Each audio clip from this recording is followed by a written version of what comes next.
ಮಿತ್ರರೇ ನಮಸ್ಕಾರ. ಮಿತ್ರರೇ, ಆಪರೇಷನ್ ಸಿಂಧೂರ ಭಾರತೀಯ ಸೇನೆಯ ಪರಾಕ್ರಮವನ್ನು ಇಡೀ ಜಗತ್ತಿಗೆ ತೋರಿಸಿದೆ. ನಾವು ಶತ್ರುಗಳು ಎಲ್ಲಿ ಅಡಗಿ ಕೂತಿದ್ರೂ ಕೂಡ ನಮ್ಮ ಕಣ್ಣಿಂದ ತಪ್ಪಿಸಿಕೊಳ್ಳೋದಕ್ಕೆ ಸಾಧ್ಯವೇ ಇಲ್ಲ. ನಾವು ಎಲ್ಲ ಭಾಗವನ್ನು ಕೂಡ ತಲುಪೋದಕ್ಕೆ ಶಕ್ತರಾಗಿದ್ದೀವಿ ಅಂತ ಭಾರತ ವಿಶ್ವಕ್ಕೆ ಸಂದೇಶ ಕೊಟ್ಟಿದೆ. ನಮ್ಮ ಸೇನೆಯ ಈ ಪರಾಕ್ರಮಕ್ಕೆ ದೇಶಾದ್ಯಂತ ಮೆಚ್ಚುಗೆ ವ್ಯಕ್ತವಾಗ್ತಾ ಇದೆ. ಆದರೆ ಪಾಕಿಸ್ತಾನಕ್ಕೆ ಇದು ದೊಡ್ಡ ಮುಖಭಂಗ. ಯಾಕೆಂದರೆ ಪಾಕಿಸ್ತಾನ ಇದನ್ನು ತಡೆಯೋದಕ್ಕೆ ಸಾಧ್ಯವೇ ಆಗಿಲ್ಲ. ಇಂತಹ ಸಂದರ್ಭದಲ್ಲಿ ಪಾಕಿಸ್ತಾನ ಭಾರತಕ್ಕೆ ಪ್ರತ್ಯುತ್ತರವನ್ನು ಕೊಡೋದಕ್ಕೂ ಕೂಡ ಹಿಂದೆ ಮುಂದೆ ಯೋಚನೆ ಮಾಡ್ತಾ ಇದೆ. ಅವ್ರೇನು ಹೇಳ್ತಾ ಇದ್ದಾರೆ ಗೊತ್ತಾ? ನಮ್ಗೆ ಒಂದು ಕೆನ್ನೆಗೆ ಹೊಡೆದಿದ್ದೀರಿ, ಇನ್ನೊಂದು ಕೆನ್ನೆಗೇನಾದರೂ ಹೊಡೆದ್ರೆ ನಾವು ಸುಮ್ಮನೆ ಇರೋದಿಲ್ಲ, ಅಂದರೆ ನಾವು ಇದಕ್ಕೆ ಸುಮ್ಮನೆ ಇರ್ತೀವಿ ಅನ್ನುವ ಹಂತದಲ್ಲಿ ಪಾಕಿಸ್ತಾನ ಮಾತನಾಡ್ತಾ ಇದೆ. ಕೆಲವರು ಮಾತ್ರ ಭಾರತದ ವಿರುದ್ಧ ಪ್ರತೀಕಾರದ ಮಾತನ್ನು ಕೂಡ ಆಡ್ತಾ ಇದ್ದಾರೆ. ಆದರೆ ಮಿತ್ರರೇ, ಪಾಕಿಸ್ತಾನದ ಸ್ಥಿತಿ ಹೇಗಿದೆ ಅಂತಂದರೆ, ಕೈಲಾಗದವನು ಮೈಪರಿಚಿಕೊಂಡ ಅನ್ನುವಂಥ ಸ್ಥಿತಿಗೆ ಅವರು ಬಂದು ತಲುಪಿದ್ದಾರೆ. ಸದ್ಯ ಅವರು ಭಾರತಕ್ಕೆ ಪ್ರತ್ಯುತ್ತರವನ್ನು ಕೊಡೋದಕ್ಕೆ ಸಾಧ್ಯ ಆಗ್ತಾ ಇಲ್ಲ. ಹಾಗಂತ ಅವರೇನು ಸುಮ್ಮನೆ ಕೂತಿಲ್ಲ. ಸುಳ್ಳು ಸುದ್ದಿಯನ್ನು ಹರಡಿ ತನ್ನ ದೇಶದ ಜನರಿಗೆ ಹೂ ಮುಡಿಸೋದಕ್ಕೆ ಪಾಕಿಸ್ತಾನದ ಸರ್ಕಾರ ಮುಂದಾಗ್ತಾ ಇದೆ. ಇದೇ ರೀತಿಯ ಒಂದು ಸುಳ್ಳು ಸುದ್ದಿಯನ್ನು ಪಾಕಿಸ್ತಾನದ ಪ್ರಧಾನಿ ಹೇಳೋದಕ್ಕೆ ಹೋಗಿ ಭಾರೀ ಮುಖಭಂಗವನ್ನು ಅನುಭವಿಸ್ತಾ ಇದ್ದಾರೆ. ಪಾಕಿಸ್ತಾನದ ರಕ್ಷಣಾ ಸಚಿವನಿಗೂ ಕೂಡ ಇದೇ ಸ್ಥಿತಿ ಬಂದಿದೆ. ವಿದೇಶಾಂಗ ಸಚಿವ ಬೇರೆ ರೀತಿಯಾಗಿ ಹೇಳಿ ಆತ ಕೂಡ ಮುಖಭಂಗವನ್ನು ಅನುಭವಿಸ್ತಾ ಇದ್ದಾನೆ. ಇದನ್ನು ನಂಬಿಕೊಂಡು ವರದಿ ಮಾಡಿದಂಥ ಚೀನಾ ಪತ್ರಿಕೆಗೆ ಭಾರತ ಚೀಮಾರಿ ಹಾಕಿದೆ. ಇನ್ನೊಂದು ಕಡೆ ಭಾರತ ಆಪರೇಷನ್ ಸಿಂಧೂರ್ 2.0 ಮಾಡುತ್ತಾ ಈ ಪ್ರಶ್ನೆಯೂ ಕೂಡ ಉದ್ಭವಿಸಿದೆ. ಭಾರತ ಹೇಳ್ತಾ ಇದೆ ನಾವೀಗಲೂ ಕೂಡ ಸಿದ್ಧ ಇದ್ದೀವಿ ಅಂತ. ಈ ನಡುವೆ ಅಜಿತ್ ದೋವಲ್ ಅವರು ಚೀನಾದ ವಿದೇಶಾಂಗ ಸಚಿವರಿಗೆ ಕರೆ ಮಾಡಿ ಮಾತನಾಡಿದ್ದಾರೆ. ಆಗ ಅಜಿತ್ ದೋವಲ್ ಹೇಳದಂತಹ ಮಾತು ಪಾಕಿಸ್ತಾನವನ್ನು ಮತ್ತಷ್ಟು ಹೆದರಿಸಿದೆ. ಅವರು ಮತ್ತಷ್ಟು ಭಯಗೊಂಡಿದ್ದಾರೆ. ಮಿತ್ರರೇ, ಆಪರೇಷನ್ ಸಿಂಧೂರದ ಬಳಿಕ ಪಾಕಿಸ್ತಾನದಲ್ಲಿ ಏನೇನಾಗ್ತಾ ಇದೆ, ಅವರು ಏನು ಯೋಚನೆ ಮಾಡ್ತಾ ಇದ್ದಾರೆ, ಚೀನಾ ಯಾವ ರೀತಿಯಾಗಿ ಸಪೋರ್ಟ್ ಮಾಡ್ತಾ ಇದೆ, ಚೀನಾದ ಫೇಲ್ಯೂರ್ ಹೇಗಾಗಿದೆ, ಭಾರತ ಮುಂದೇನು ಮಾಡುತ್ತೆ, ಇದೆಲ್ಲದರ ಬಗ್ಗೆ ಸ್ವಲ್ಪ ಡೀಟೇಲ್ ಆಗಿ ನಿಮಗೆ ಮಾಹಿತಿ ನೀಡುವಂಥ ಪ್ರಯತ್ನ ಮಾಡ್ತೀನಿ. ನೀವು ಈ ವಿಡಿಯೋನ ಕೊನೆವರೆಗೂ ಮಿಸ್ ಮಾಡದೆ ನೋಡಿ. ಪೆಹಲ್ಗಾಮ್ ದಾಳಿಗೆ ಭಾರತ ಪ್ರತೀಕಾರವನ್ನು ತೆಗೆದುಕೊಳ್ಳುತ್ತೆ ಅಂತ ಎಲ್ಲರಿಗೂ ಗೊತ್ತಿತ್ತು. ಆದರೆ ಇಷ್ಟು ಭಯಂಕರವಾದಂತಹ ಪ್ರತೀಕಾರವನ್ನು ಭಾರತ ತೆಗೆದುಕೊಳ್ಳುತ್ತೆ ಅಂತ ಪಾಕಿಸ್ತಾನ ಕೂಡ ಅಂದುಕೊಂಡಿರಲಿಲ್ಲ. ಭಾರತ ಯಶಸ್ವಿಯಾಗಿ 9 ಟಾರ್ಗೆಟ್ಗಳನ್ನು ಉಡಾಯಿಸಿದೆ. ಏನೇನು ಗುರಿ ಇಟ್ಟಿದ್ರೂ ಒಂದು ಕೂಡ ಮಿಸ್ ಆಗಿಲ್ಲ. ಈಗ ಮಿತ್ರರೇ, ಪಾಕಿಸ್ತಾನದ ಸೇನೆ ಭಾರಿ ಒತ್ತಡದಲ್ಲಿದೆ. ಕೇವಲ ಸೇನೆ ಮಾತ್ರ ಅಲ್ಲ, ಪಾಕಿಸ್ತಾನದ ಸರ್ಕಾರವೂ ಕೂಡ ಒತ್ತಡಕ್ಕೊಳಗಾಗಿದೆ. ವಿಶ್ವಮಟ್ಟದಲ್ಲಿ ಅವರು ಮುಜುಗರವನ್ನು ಎದುರಿಸ್ತಾ ಇದ್ದಾರೆ. ಯಾಕೆಂದ್ರೆ ಇಷ್ಟು ದಿನ ಪಾಕಿಸ್ತಾನದ ಸೇನೆ ಏನು ಹೇಳ್ತಾ ಇತ್ತು, ನಮ್ಮದು ಭರ್ಜರಿಯಾದಂತಹ ಸೇನೆ, ಇಡೀ ದೇಶವನ್ನು ರಕ್ಷಿಸಿಕೊಳ್ಳೋದಕ್ಕೆ ನಮಗೆಲ್ಲ ಕೆಪಾಸಿಟಿ ಇದೆ, ನಮ್ಮ ಬಳಿಯಲ್ಲಿ ಆ ಅಸ್ತ್ರ ಇದೆ, ಈ ಅಸ್ತ್ರ ಇದೆ, ಎಲ್ಲ ಪೋಸ್ ಕೊಡ್ತಾ ಇದ್ರು. ಆದರೆ ಭಾರತದ ಈ ದಾಳಿಯನ್ನ ಅವರು ತಡೆಯೋದಕ್ಕೆ ಸಾಧ್ಯ ಆಗಿಲ್ಲ, ರಕ್ಷಿಸಿಕೊಳ್ಳೋದಕ್ಕೂ ಆಗಿಲ್ಲ. ಇಂತಹ ಪರಿಸ್ಥಿತಿಯಲ್ಲಿ ಪಾಕಿಸ್ತಾನದ ಸರ್ಕಾರ ಮತ್ತು ಸೇನೆ ತೀವ್ರ ಒತ್ತಡವನ್ನು ಎದುರಿಸ್ತಾ ಇದೆ. ಮಿತ್ರರೇ, ಈಗ ಅವರ ಪರಿಸ್ಥಿತಿ ಹೇಗಿದೆ? ಭಾರತಕ್ಕೆ ಪ್ರತ್ಯುತ್ತರವನ್ನು ಕೊಡಬೇಕು, ಅಂದರೆ ಪ್ರತಿದಾಳಿಯನ್ನು ಮಾಡಬೇಕು. ಆದರೆ ಪಾಕಿಸ್ತಾನ ಸರ್ಕಾರಕ್ಕೆ ಅದಕ್ಕೂ ಕೂಡ ಭಯ. ಯಾಕೆಂದರೆ ನಾಳೆ ಮತ್ತೊಮ್ಮೆ ಹೊಡೆಯುತ್ತೆ ಭಾರತ. ಹೀಗಾಗಿ ಪಾಕಿಸ್ತಾನ ಆಯ್ಕೆ ಮಾಡಿಕೊಂಡಂತಹ ದಾರಿ ಏನು ಕೇಳಿದ್ರೆ, ಸುಳ್ಳು ಸುದ್ದಿಯನ್ನು ಹರಡುವಂಥದ್ದು. ಮಿತ್ರರೇ, ಪಾಕಿಸ್ತಾನದ ಮಾಧ್ಯಮಗಳು, ಅಲ್ಲಿನ ಜನರು ಸುಳ್ಳು ಸುದ್ದಿಯನ್ನು ಹರಡಿದ್ರೆ ಅದೊಂದು ದೊಡ್ಡ ವಿಷಯನೇ ಅಲ್ಲ. ಆದರೆ ಪಾಕಿಸ್ತಾನದ ಪ್ರಧಾನಿ, ದೇಶದ ಅತ್ಯಂತ ಜವಾಬ್ದಾರಿಯುತ ಸ್ಥಾನದಲ್ಲಿರುವಂತಹ ವ್ಯಕ್ತಿ ಒಂದು ಮಾತನಾಡಬೇಕಾದ್ರೆ 100 ಬಾರಿ ಯೋಚನೆ ಮಾಡಬೇಕು. ಆದರೆ ಆತ ಕೂಡ ಅತಿ ದೊಡ್ಡ ಸುಳ್ಳನ್ನು ಹೇಳಿ ಈಗ ಮುಖಭಂಗವನ್ನು ಎದುರಿಸ್ತಾ ಇದ್ದಾನೆ. ಪಾಕ್ ಪ್ರಧಾನಿ ಶಾಬಾಜ್ ಶರೀಫ್ ಹೇಳಿರೋದೇನು ಕೇಳಿದ್ರೆ, ಭಾರತದಿಂದ ಈ ದಾಳಿಗೋಸ್ಕರವಾಗಿ 80 ಫೈಟರ್ ಜೆಟ್ಗಳನ್ನು ಬಳಸಲಾಗಿತ್ತು. ಆ 80 ಫೈಟರ್ ಜೆಟ್ಗಳು ಕೂಡ ಪಾಕಿಸ್ತಾನದ ಮೇಲೆ ದಾಳಿಗೆ ಬಂದಿದ್ವು. ಆ ಸಂದರ್ಭದಲ್ಲಿ ಪಾಕಿಸ್ತಾನದ ವಾಯುಪಡೆ ಅವರನ್ನು ಅಟ್ಟಿಸಿಕೊಂಡು ಹೋಯಿತು. ನಮ್ಮ ಸೇನೆ ಭಾರತದ 5 ಫೈಟರ್ ಜೆಟ್ಗಳನ್ನು ಹೊಡೆದುರುಳಿಸಿದೆ. ಇದರಲ್ಲಿ ರಫೇಲ್ ಯುದ್ಧ ವಿಮಾನ ಕೂಡ ಸೇರಿದೆ. ಹಾಗೆ 75 ಯುದ್ಧ ವಿಮಾನಗಳನ್ನು ನಾವು ಓಡಿಸ್ಬಿಟ್ಟಿದ್ದೀವಿ ಅಂತ ಪಾಕಿಸ್ತಾನದ ಪ್ರಧಾನಿ ಕ್ಲೈಮ್ ಮಾಡ್ತಾ ಇದ್ದಾನೆ. ಆದರೆ ಇದಕ್ಕೆ ಸಾಕ್ಷಿಯಲ್ಲಿ ಕೇಳಿದ್ರೆ ಪಾಕಿಸ್ತಾನದ ಬಳಿಯಲ್ಲಿ ಯಾವುದೇ ಸಾಕ್ಷಿ ಇಲ್ಲ. ಮಿತ್ರರೇ, ಫೈಟರ್ ಜೆಟ್ ಅಂದರೆ ಅದೇನು ಬಲೂನ್ ಅಲ್ಲ, ನೀವು ಹೊಡೆದಾಕಿದ ತಕ್ಷಣ ಗಾಳಿಯಲ್ಲೇ ಅದು ಹೋಗ್ಬಿಡ್ತು ಅಂತ ಹೇಳೋದಕ್ಕೆ. ಅದರ ಅವಶೇಷಗಳು ತಮ್ಮ ದೇಶದೊಳಗೆ ಬೀಳುತ್ತೆ. ಅದನ್ನು ಪಾಕಿಸ್ತಾನ ಜಗತ್ತಿಗೆ ತೋರಿಸಬೇಕು. ಆದರೆ ಈ ಕ್ಷಣದವರೆಗೆ ಪಾಕಿಸ್ತಾನ ಭಾರತದ ಫೈಟರ್ ಜೆಟ್ನ ಒಂದು ನಟ್ಟು ಬೋಲ್ಟನ್ನು ಕೂಡ ತೋರಿಸೋದಕ್ಕೆ ಸಾಧ್ಯ ಆಗ್ತಾ ಇಲ್ಲ. ಯಾಕೆಂದರೆ ಭಾರತದ ಒಂದೇ ಒಂದು ಫೈಟರ್ ಜೆಟ್ ಕೂಡ ಪಾಕಿಸ್ತಾನದ ಏರ್ ಸ್ಪೇಸನ್ನು ಕ್ರಾಸ್ ಮಾಡಿರಲಿಲ್ಲ. ಹೀಗಿರುವಂತಹ ಸಂದರ್ಭದಲ್ಲಿ ಪಾಕಿಸ್ತಾನ ಭಾರತದ ಜೆಟ್ಗಳನ್ನು ಹೊಡೆದುರುಳಿಸೋದಾದ್ರೂ ಹೇಗೆ? ಪಾಕಿಸ್ತಾನದ ಈ ಸುಳ್ಳು ಕ್ಲೈಮ್ ಅನ್ನ ಅಮೆರಿಕ ಕೂಡ ರಿಜೆಕ್ಟ್ ಮಾಡಿದೆ. ಪಾಕಿಸ್ತಾನದ ಕ್ಲೈಮ್ ಬಗ್ಗೆ ವೆರಿಫೈ ಮಾಡಿರುವಂತಹ ಅಮೆರಿಕ ಯಾವುದೇ ಫೈಟರ್ ಜೆಟ್ಗಳನ್ನು ಹೊಡೆದುರುಳಿಸಿರುವ ಬಗ್ಗೆ ಯಾವುದೇ ಪುರಾವೆಗಳಿಲ್ಲ, ಇದೊಂದು ಸುಳ್ಳು ಕ್ಲೈಮ್ ಅಂತ ಅಮೆರಿಕ ಹೇಳ್ತಾ ಇದೆ. ಈಗ ಪಾಕಿಸ್ತಾನದ ಜನರೇ ಕೇಳ್ತಾ ಇದ್ದಾರೆ, ಹಾಗಾದ್ರೆ ಫೈಟರ್ ಜೆಟ್ ಎಲ್ಲಿದೆ, ಎಲ್ಲಿ ಬೆಳೆಸಿದಿರಿ ನೀವು, ಪುರಾವೆ ಕೊಡಿ ಅಂತ.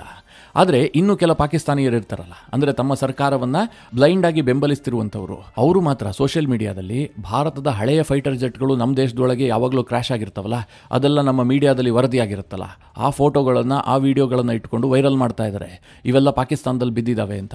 ಇನ್ನೊಂದು ಕಡೆ ಪಾಕಿಸ್ತಾನದ ರಕ್ಷಣಾ ಸಚಿವ ಬೇರೆದೇ ರೀತಿಯಲ್ಲಿ ಕ್ಲೈಮ್ ಮಾಡಿ ಆತ ಕೂಡ ಮುಜುಗರವನ್ನು ಎದುರಿಸ್ತಾ ಇದ್ದಾನೆ. ಆತ ಒಂದು ಸ್ಟೇಟ್ಮೆಂಟ್ ಅನ್ನು ಕೊಟ್ಟಿದ್ದ, ದಾಳಿಗೆ ಬಂದಂತಹ ಭಾರತದ ಸೈನಿಕರನ್ನ ಪಾಕ್ ಸೈನಿಕರು ವಶಕ್ಕೆ ಪಡೆದಿದ್ದಾರೆ, ನಾವು ಅನೇಕ ಭಾರತೀಯ ಸೈನಿಕರನ್ನ ಯುದ್ಧ ಬಂದಿಯಾಗಿಸಿದೀವಿ, ಭಾರತದ ಸೈನಿಕರು ಪಾಕ್ ವಶದಲ್ಲಿದ್ದಾರೆ ಅಂತೇಳಿ ಪಾಕಿಸ್ತಾನದ ರಕ್ಷಣಾ ಸಚಿವ ಒಂದು ಸ್ಟೇಟ್ಮೆಂಟ್ ಕೊಟ್ಟಿದ್ದ. ಅದಾದಂತಹ ಕೆಲವೇ ಗಂಟೆಗಳಲ್ಲೇ ಪಾಕಿಸ್ತಾನದ ರಕ್ಷಣಾ ಸಚಿವ ತನ್ನ ಸ್ಟೇಟ್ಮೆಂಟ್ ಅನ್ನ ಹಿಂಪಡೆದು ಬೇರೆ ರೀತಿಯ ಸ್ಟೇಟ್ಮೆಂಟ್ ಅನ್ನ ಕೊಟ್ಟ.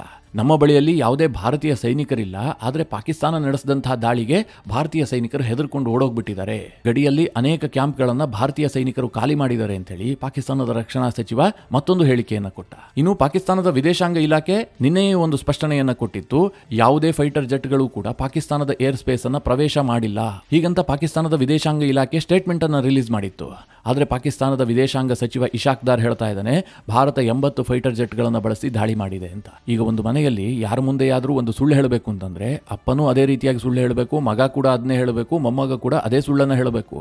ಅಪ್ಪ ಒಂದು ರೀತಿಯಾಗಿ, ಮಗ ಒಂದು ರೀತಿಯಾಗಿ, ಮೊಮ್ಮಗ ಇನ್ನೊಂದು ರೀತಿಯಾಗಿ ಹೇಳಿದ್ದೆ ಆದ್ರೆ ಅದು ಸುಳ್ಳು ಅನ್ನುವಂಥದ್ದು ಜಗಜ್ಜಾಹೀರಾಗುತ್ತೆ. ಸದ್ಯ ಪಾಕಿಸ್ತಾನದ ಸ್ಥಿತಿ ಹಾಗೇ ಇದೆ. ಪಾಕಿಸ್ತಾನದ ಪ್ರಧಾನಿ ಒಂದು ಹೇಳಿಕೆ ಕೊಡ್ತಾರೆ, ವಿದೇಶಾಂಗ ಸಚಿವ ಇನ್ನೊಂದು ರೀತಿಯ ಹೇಳಿಕೆ ಕೊಡ್ತಾನೆ, ರಕ್ಷಣಾ ಸಚಿವ ಮತ್ತೊಂದು ಬಗೆಯಲ್ಲಿ ಹೇಳಿಕೆ ಕೊಡ್ತಾ ಇದ್ದಾನೆ. ಯಾವುದಕ್ಕೂ ತಾಳಮೇಳ ಕೂಡ್ತಾನೆ ಇಲ್ಲ. ಅಂದ್ರೆ ಪಾಕಿಸ್ತಾನ ಒಂದೇ ಒಂದು ಭಾರತೀಯ ಫೈಟರ್ ಜೆಟ್ಗಳನ್ನು ಕೂಡ ಹೊಡೆದಿಲ್ಲ, ಯಾಕೆಂದ್ರೆ ಭಾರತದ ಫೈಟರ್ ಜೆಟ್ಗಳು ಪಾಕಿಸ್ತಾನವನ್ನ ಪ್ರವೇಶವೇ ಮಾಡಿಲ್ಲ. ಇಂತಹ ಪರಿಸ್ಥಿತಿಯಲ್ಲಿ ಅವರು ಹೊಡೆದುರುಳಿಸೋದಾದ್ರೂ ಹೇಗೆ? ಇದರ ನಡುವೆ ಇನ್ನೊಂದು ಇಂಟ್ರೆಸ್ಟಿಂಗ್ ವಿಚಾರ ಇದೆ. ಪಾಕಿಸ್ತಾನ ಹೀಗೆಲ್ಲ ಕ್ಲೈಮ್ ಮಾಡ್ತಾ ಇದೆಯಲ್ಲ, ಸುಳ್ಳು ಸುಳ್ಳು ಕ್ಲೈಮ್ಗಳನ್ನ, ಇದನ್ನು ನಂಬಿಕೊಂಡಂತಹ ಚೀನಾ ಅದೇ ರೀತಿಯಾಗಿ ವರದಿ ಮಾಡಿದೆ. ಚೈನಾದ ಮೌತ್ ಪೀಸ್ ಆಗಿರುವಂತಹ ಗ್ಲೋಬಲ್ ಟೈಮ್ಸ್ನಲ್ಲಿ ಭಾರತದ ಫೈಟರ್ ಜೆಟ್ಗಳು ಪಾಕಿಸ್ತಾನದ ಮೇಲೆ ಹೋಗಿದ್ವು, ನಿರಂತರ ಕಾದಾಟದಿಂದಾಗಿ ಭಾರತದ 3 ಫೈಟರ್ ಜೆಟ್ಗಳನ್ನು ಪಾಕಿಸ್ತಾನದ ಏರ್ ಫೋರ್ಸ್ ಹೊಡೆದು ಹಾಕಿದೆ ಹೀಗಂತ ಚೈನಾದ ಗ್ಲೋಬಲ್ ಟೈಮ್ಸ್ನಲ್ಲಿ ವರದಿ ಮಾಡಲಾಗಿದೆ. ಈ ವರದಿಯನ್ನು ನೋಡಿ ಚೀನಾದಲ್ಲಿರುವಂತಹ ಭಾರತದ ರಾಯಭಾರ ಕಚೇರಿ ತೀವ್ರವಾಗಿ ಪ್ರತಿಭಟನೆಯನ್ನು ದಾಖಲಿಸಿದೆ. ಭಾರತದ ರಾಯಭಾರ ಕಚೇರಿ ಚೀನಾದ ಗ್ಲೋಬಲ್ ಟೈಮ್ಸ್ಗೆ ಮನವಿ ಮಾಡಿಕೊಂಡಿದೆ, ನೀವು ಯಾವುದೇ ವರದಿಯನ್ನು ಪ್ರಕಟಿಸೋದಾದ್ರೂ ಕೂಡ ಫ್ಯಾಕ್ಟ್ ಚೆಕ್ ಅನ್ನ ಮಾಡಿ, ಸುಖಾಸುಮ್ಮನೆ ವರದಿಯನ್ನ ಪ್ರಕಟಿಸಬೇಡಿ. ಯಾಕೆಂದ್ರೆ ಭಾರತದ ಯಾವುದೇ ಫೈಟರ್ ಜೆಟ್ಗಳನ್ನು ಕೂಡ ಯಾರೂ ಹೊಡೆದುರುಳಿಸಿಲ್ಲ. ಇದು ಸತ್ಯಕ್ಕೆ ದೂರವಾದ ಮಾತು ಅಂತೇಳಿ ಭಾರತ ಚೀನಾಗೆ ಬಹಳ ಸ್ಪಷ್ಟವಾಗಿ ತಿಳಿಸಿದೆ. ಚೀನಾ ಯಾಕೆ ಈ ರೀತಿಯಾಗಿ ವರದಿ ಮಾಡ್ತಾ ಇದೆ? ಚೀನಾಗೆ ಏನು ಅಷ್ಟು ಇಂಟ್ರೆಸ್ಟ್ ಕೇಳಿದ್ರೆ ಮಿತ್ರರೇ, ಇಲ್ಲಿ ಪಾಕಿಸ್ತಾನದ ಫೇಲ್ಯೂರ್ ಆಗಿದೆ. ಆಪರೇಷನ್ ಸಿಂಧೂರ ವಿಚಾರದಲ್ಲಿ ಪಾಕಿಸ್ತಾನದ ಸೇನೆ ಮಕಾಡೆ ಮಲಗಿದೆ, ಅದು ಸತ್ಯ. ಆದರೆ ಚೀನಾಗೂ ಕೂಡ ದೊಡ್ಡ ಮುಖಭಂಗ ಆಗಿದೆ. ಅದು ಹೇಗೆ ಅಂತ ಹೇಳ್ತೀನಿ ಕೇಳಿ. ಇವತ್ತು ಪಾಕಿಸ್ತಾನದ ರಕ್ಷಣೆಯಲ್ಲಿ ಚೀನಾದ ಜವಾಬ್ದಾರಿ ಜಾಸ್ತಿ ಇದೆ. ಯಾಕಂದ್ರೆ ಪಾಕಿಸ್ತಾನ ಖರೀದಿ ಮಾಡಿರುವಂತಹ ಎಲ್ಲಾ ಏರ್ ಡಿಫೆನ್ಸ್ಗಳು ಕೂಡ ಚೀನಾದಿಂದಲೇ ಬಂದಿದ್ದು, ಚೀನಾವೇ ತಯಾರು ಮಾಡಿದ್ದು. ಉದಾಹರಣೆಗೆ ಹೇಳಬೇಕು ಅಂತಂದ್ರೆ HQ-9 ಇರಬಹುದು, LY-80 ಇರಬಹುದು, ಇದೆಲ್ಲ ಚೀನಾ ನಿರ್ಮಿತ ಏರ್ ಡಿಫೆನ್ಸ್ ಸಿಸ್ಟಮ್. ನಮ್ಮಲ್ಲಿ ಹೇಗೆ S-400 ಇದೆಯೋ ಅದೇ ರೀತಿಯಾಗಿ ಪಾಕಿಸ್ತಾನ ಕೂಡ ಚೀನಾದಿಂದ ಒಂದಷ್ಟು ಏರ್ ಡಿಫೆನ್ಸ್ ಸಿಸ್ಟಮ್ ಅನ್ನು ಖರೀದಿ ಮಾಡಿ ಇಟ್ಕೊಂಡಿದೆ. ಆದರೆ ಇಂಟ್ರೆಸ್ಟಿಂಗ್ ವಿಚಾರ ಏನು ಕೇಳಿದ್ರೆ, ಭಾರತ ಆಪರೇಷನ್ ಸಿಂಧೂರನ್ನ ನಡೆಸಿದಂತಹ ಸಂದರ್ಭದಲ್ಲಿ ಯಾವುದೇ ಏರ್ ಡಿಫೆನ್ಸ್ ಸಿಸ್ಟಮ್ಗಳು ಕೂಡ ಆಕ್ಟಿವ್ ಆಗಿಲ್ಲ. ಪಾಕಿಸ್ತಾನ ಭಾರತದ ಒಂದೇ ಒಂದು ಮಿಸೈಲ್ ಅನ್ನು ಕೂಡ ತಡೆಯೋದಕ್ಕೆ ಸಾಧ್ಯ ಆಗಿಲ್ಲ. ಸಾಮಾನ್ಯವಾಗಿ ಏರ್ ಡಿಫೆನ್ಸ್ಗಳಿರುವಂತಹ ಸಂದರ್ಭದಲ್ಲಿ ಶತ್ರು ದೇಶದಿಂದ ಒಂದು ಫೈಟರ್ ಜೆಟ್ ಆಗಲಿ ಅಥವಾ ಮಿಸೈಲ್ಗಳಾಗಲಿ ಏನೇ ಬಂದರೂ ಕೂಡ ಏರ್ ಡಿಫೆನ್ಸ್ ಸಿಸ್ಟಮ್ ಆಕ್ಟಿವ್ ಆಗಬೇಕು, ಅದನ್ನು ಇಂಟರ್ಸೆಪ್ಟ್ ಮಾಡೋದಕ್ಕೆ ಟ್ರೈ ಆದರೂ ಮಾಡಬೇಕು. ಉದಾಹರಣೆಗೆ ನಿಮ್ಗೆ ಹೇಳಬೇಕು ಅಂತಂದ್ರೆ, ಇರಾನ್ ಇಸ್ರೇಲ್ ಮೇಲೆ ದಾಳಿ ಮಾಡ್ತು, ಅದು ಕೂಡ 180ಕ್ಕೂ ಹೆಚ್ಚು ಬ್ಯಾಲಿಸ್ಟಿಕ್ ಮಿಸೈಲ್ಗಳನ್ನು ಬಳಸಿ. ಆ ಸಂದರ್ಭದಲ್ಲಿ ಇಸ್ರೇಲ್ ಬಹುತೇಕ ಎಲ್ಲ ಮಿಸೈಲ್ಗಳನ್ನು ಯಶಸ್ವಿಯಾಗಿ ಉಡಾಯಿಸಿತು. ಅಂದ್ರೆ ಅದು ಇಸ್ರೇಲ್ ಅನ್ನು ತಲುಪುವ ಮುನ್ನವೇ ಅದನ್ನು ಇಂಟರ್ಸೆಪ್ಟ್ ಮಾಡಿಬಿಡ್ತು. ಆದ್ರೀಗ ಪಾಕಿಸ್ತಾನದ ಸ್ಥಿತಿಯನ್ನು ನೋಡಿ, ಅವರ ಬಳಿಯಲ್ಲಿ ಅತ್ಯಾಧುನಿಕವಾದ ಚೈನಾ ನಿರ್ಮಿತ ಏರ್ ಡಿಫೆನ್ಸ್ ಸಿಸ್ಟಮ್ಗಳಿದ್ದಾವೆ. ಅದು ಅಲ್ಲದೆ ಭಾರತ ಯಾವುದೇ ಕ್ಷಣದಲ್ಲಿ ದಾಳಿ ಮಾಡಬಹುದು ಅಂತ ಅವರು ಯುದ್ಧ ಸನ್ನದ್ಧ ಸ್ಥಿತಿಯಲ್ಲಿದ್ರು. ಅವರಿಗೇನು ಹೇಳದೆ ಕೇಳದೆ ಭಾರತ ಕಳುಹಿಸಿದ್ದಲ್ಲ. ಪೆಹಲ್ಗಾಮ್ ದಾಳಿ ಆದ ಬಳಿಕ ಪಾಕಿಸ್ತಾನವೇ ಹೇಳ್ತಾ ಇತ್ತು, ಭಾರತ ನಮ್ಮ ಮೇಲೆ ದಾಳಿ ಮಾಡುತ್ತೆ, ಭಾರತ ಹೊಡೆಯುತ್ತೆ ಅಂತ. ಇಷ್ಟೆಲ್ಲ ಗೊತ್ತಿದ್ದು ಭಾರತೀಯ ಸೇನೆ ದಿನದ 24 ಗಂಟೆ ಎಚ್ಚರದಲ್ಲಿದ್ದೂ ಕೂಡ ಭಾರತದ ಮಿಸೈಲ್ಗಳನ್ನು ಪಾಕಿಸ್ತಾನದ ಏರ್ ಡಿಫೆನ್ಸ್ ಸಿಸ್ಟಮ್ ಇಂಟರ್ಸೆಪ್ಟ್ ಮಾಡೋದಕ್ಕೆ ಸಾಧ್ಯ ಆಗಿಲ್ಲ, ಒಂದನ್ನು ಕೂಡ ತಡೆಯೋದಕ್ಕೆ ಸಾಧ್ಯ ಆಗಿಲ್ಲ. ಇದು ಚೀನಾಗೆ ಭಾರಿ ಮುಖಭಂಗಕ್ಕೆ ಕಾರಣ ಆಗಿದೆ. ಚೀನಾದ ಡಿಫೆನ್ಸ್ ಇಕ್ವಿಪ್ಮೆಂಟ್ಗಳ ಬಗ್ಗೆ, ಚೀನಾದ ಏರ್ ಡಿಫೆನ್ಸ್ ಸಿಸ್ಟಮ್ ಬಗ್ಗೆ ದೊಡ್ಡ ಪ್ರಶ್ನೆಯನ್ನ ಎತ್ತಿದೆ.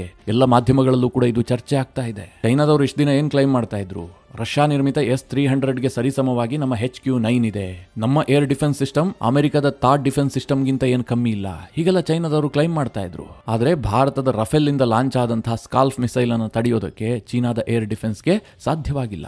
ಇದರ ನಡುವೆ ಪಾಕಿಸ್ತಾನ ಇನ್ನೊಂದು ಸುಳ್ಳು ಸುದ್ದಿಯನ್ನ ತನ್ನ ಸೋಷಿಯಲ್ ಮೀಡಿಯಾದಲ್ಲಿ ನಿರಂತರವಾಗಿ ಹರಿಬಿಟ್ಟಿದೆ. ಅದೇನು ಕೇಳಿದ್ರೆ, DRDOದ ಒಂದು ಫೇಕ್ ಲೆಟರ್. ಆ ಲೆಟರ್ನಲ್ಲಿ ಏನಿದೆ ಅಂತಂದ್ರೆ, ಭಾರತದ ಬ್ರಹ್ಮೋಸ್ ಮಿಸೈಲ್ನ ಕಾಂಪೋನೆಂಟ್ಸ್ನಲ್ಲಿ ಒಂದಷ್ಟು ದೋಷ ಇದೆ ಹೀಗಂತ AS ಕುಮಾರ್ ಅನ್ನುವವರ ಹೆಸರಿನಲ್ಲಿ ಒಂದು ಲೆಟರ್ ಅನ್ನು ಬಿಡುಗಡೆ ಮಾಡಲಾಗಿದೆ. ಮಿತ್ರರೇ, ಇದಾದ ಬಳಿಕ ಫ್ಯಾಕ್ಟ್ ಚೆಕ್ ಮಾಡಲಾಯಿತು.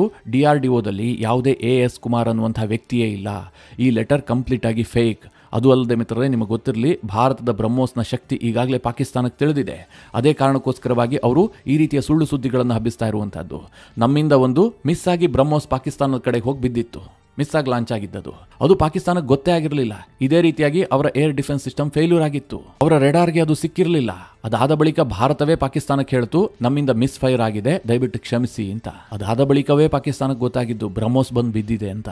ಅಷ್ಟರ ಮಟ್ಟಿಗೆ ಬ್ರಹ್ಮೋಸ್ ನಿಖರವಾಗಿ ದಾಳಿ ಮಾಡುತ್ತೆ, ಅಷ್ಟು ಸಾಮರ್ಥ್ಯವನ್ನು ಹೊಂದಿದೆ. ಇನ್ನೊಂದು ಕಡೆ ಮಿತ್ರರೇ, ಈ ಆಪರೇಷನ್ ಸಿಂಧೂರ ಆಗ್ತಿದ್ದ ಹಾಗೆ ಪಾಕಿಸ್ತಾನದ ಸೇನೆಯ ನಿಜ ಬಣ್ಣ ಬಯಲಾಗಿದೆ. ಆಪರೇಷನ್ ಸಿಂಧೂರ ಮೂಲಕ ಭಾರತ ಎಲ್ಲ ಉಗ್ರಗಾಮಿ ಅಡಗುತಾಣಗಳನ್ನ ಉಡಾಯಿಸಿದೆ. ಅದು ಜೈಷ್ ಉಗ್ರರ ಅಡಗುತಾಣಗಳಿರಬಹುದು, ಅವರ ಹೆಡ್ ಕ್ವಾರ್ಟರ್ಸ್ ಇರಬಹುದು, ಲಷ್ಕರ್ ಎ ತೊಯ್ಬಾದ ಹೆಡ್ ಕ್ವಾರ್ಟರ್ಸ್ ಇರಬಹುದು, ಎಲ್ಲವುದನ್ನು ಧ್ವಂಸ ಮಾಡಿ ಹಾಕಿದೆ. ಭಾರತದ ಈ ದಾಳಿಯಲ್ಲಿ ಜಾಗತಿಕ ಉಗ್ರ ಮಸೂದ್ ಅಜರ್ ಕುಟುಂಬ ಸರ್ವನಾಶ ಆಗಿ ಹೋಗಿದೆ. 14 ಮಂದಿ ಸತ್ತೋಗಿದ್ದಾರೆ. ಆ ಸತ್ತೋಗಿದಾರಲ್ಲ, ಅವರೆಲ್ಲರ ಅಂತ್ಯಕ್ರಿಯೆಯನ್ನು ಮಾಡಲಾಯಿತು.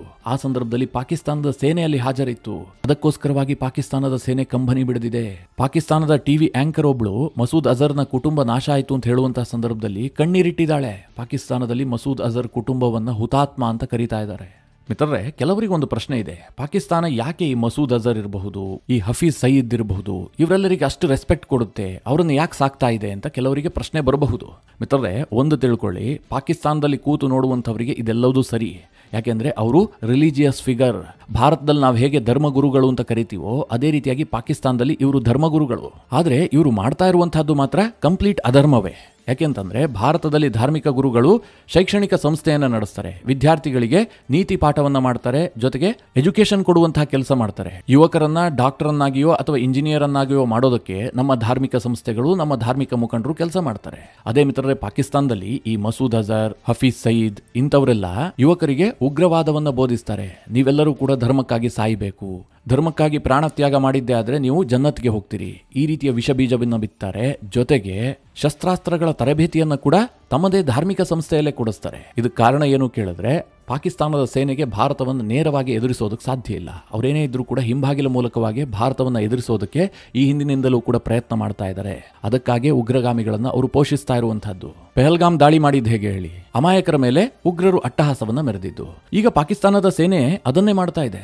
ಭಾರತ ಆಪರೇಷನ್ ಸಿಂಧೂರ ಮಾಡ್ತಿದ್ದ ಹಾಗೆ ಗಡಿಯಲ್ಲಿ ಪಾಕಿಸ್ತಾನ ಈಗ ಖ್ಯಾತೆಯನ್ನು ತೆಗೆದಿದೆ. ಅವರು ಯುದ್ಧ ವಿರಾಮವನ್ನು ಉಲ್ಲಂಘನೆ ಮಾಡಿದ್ದಾರೆ, ಆರ್ಟಿಲರಿಯನ್ನ ಬಳಸಿ ದಾಳಿ ಮಾಡ್ತಾ ಇದ್ದಾರೆ. ಮಿತ್ರರೇ, ಪಾಕಿಸ್ತಾನದ ಸೇನೆ ಎಲ್ಲೂ ಕೂಡ ಭಾರತದ ಸೇನೆಯನ್ನ ಗುರಿಯಾಗಿಸಿ ದಾಳಿ ಮಾಡ್ತಾ ಇಲ್ಲ.